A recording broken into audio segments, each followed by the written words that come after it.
Dozens of rare classic cars will go under the hammer this weekend, and tonight 7 News can give you the first look. Some are worth hundreds of thousands of dollars, and each with their own special story. Inside an Orang warehouse is every rev head's dream.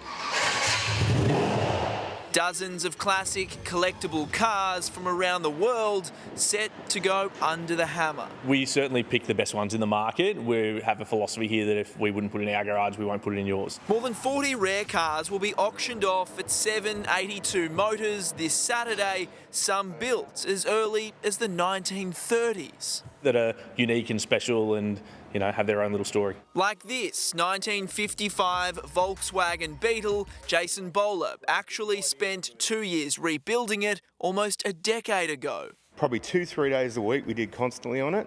The idea was to not outsource. We wanted to do everything ourselves. So we did from the wiring to the paint. He on-sold it by chance. He found it again on the auction list. Saw this lot number and we're like, could it be? And then went through the photos and we're like, it is. Oh my God, I've got to see it. He'll watch it go under the hammer when bidding closes on Saturday at 3 p.m. Jordan Quinn, 7 Gold Coast News. Maybe not as quick as Herbie the Love Bug. Let's go to Sharon Cadella now with the top stories coming up shortly in the news at 6.